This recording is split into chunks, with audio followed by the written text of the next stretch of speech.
All right, we've been doing a lot of landscaping today and I'm a filthy mess. So what better time to cut these trees next to the tractor barn? Now the first tree we have to cut is this oak tree, and it's only about 12 inches in diameter. And it looks like it's going straight up. And the only place we have to drop it is that way. So we have to miss that tree and miss that tree. It's got to go right between there. Sounds like a plan. We'll put you guys up on the tractor barn so you can see what's going on. And we're going to use our little chainsaw.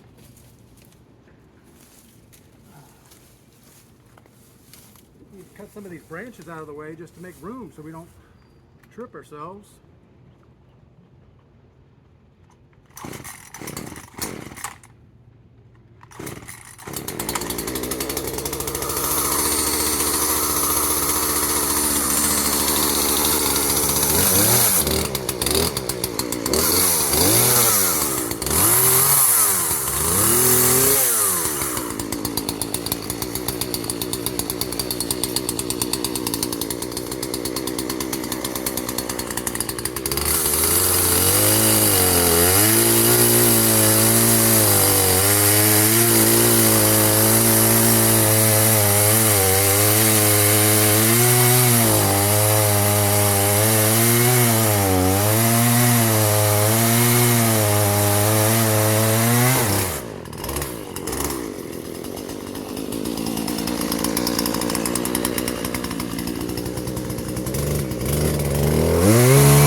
Let's get you guys in here, see what's going on. So we cut our notch in the tree. Got this nice wedge. Put that down there. You see this tree is, well, I have a 14-inch bar and it just about doesn't go through. So we've cut about 2/3 of the way through the tree. Now we're just going to do a cut up about 3 or 4 inches from where we did that cut. And with any luck, it'll fall that way. Probably not.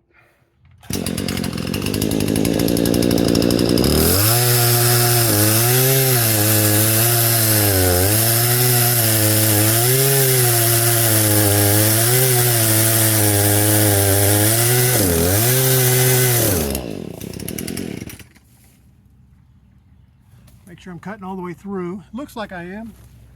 Go just a little bit more.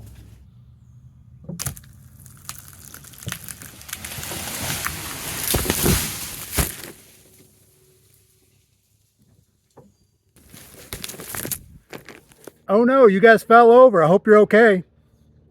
So there's our stump. We have our nice notch on the bottom. We have about a 4 to 6 inch, well, probably about a 4.5 inch rise on our hinge wood.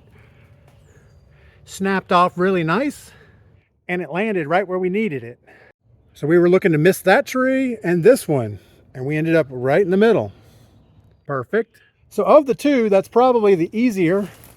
The next one is not as heavy of a tree. It's a pine tree over here, but it has huge branches going out on each side, and it's getting blocked by this tree.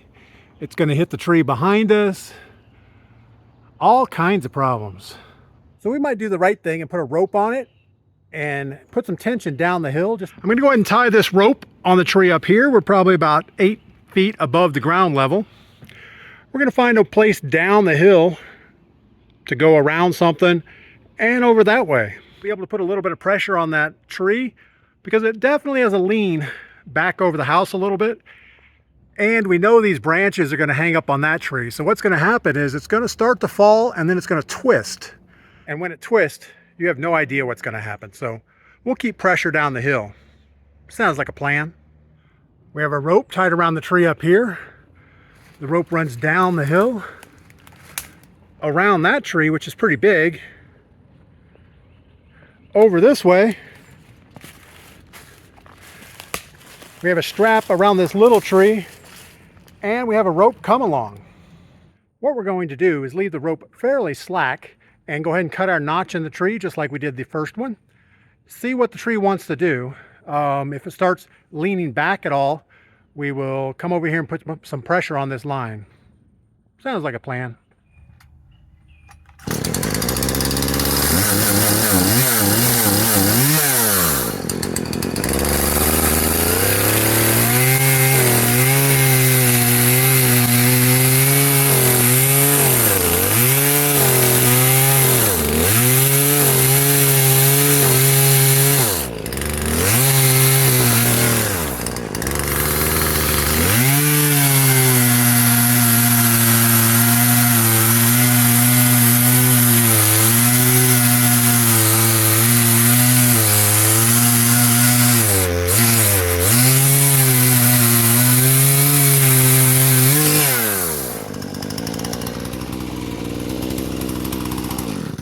So far, so good. Now, currently behind the tree, I can slide my hand through and it just rubs my knuckle. So what we're going to do is put a little bit of pressure on that rope, see if we can increase that gap just a little bit.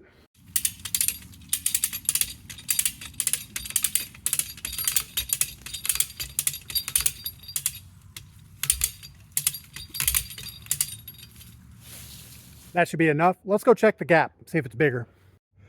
So here's our tree. We're definitely bigger. I think we've moved the tree about 1 inch, which might be okay. Our biggest concern with this tree is as it falls, it rotates over here and takes out the corner of our deck. We don't want that to happen. Also, normally to cut this top cut, I would be on the other side of the tree. But we have the deck on that side, and I really don't want my escape route to be on my hands and knees under a deck where the tree is probably going to fall. So what we'll do is just cut it from this side.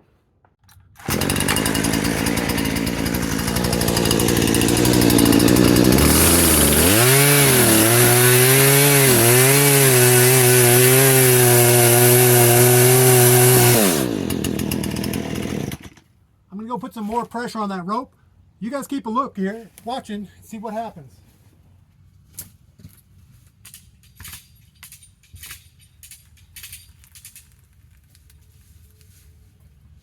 All right, so we tightened the rope up. We got a lot of movement on the tree. Let's go ahead and look at the gap now. So this is the gap where we had our hand before. We're probably double what it was. So that's good. I still think it's going to get hung up on this tree and rotate. We just hope it will get far enough to miss the corner of the deck. So I think I'm going to go winch on the rope just a little bit more, see if we can get it to break that way. I'm going to put you guys under here to take a look at the tree as it falls.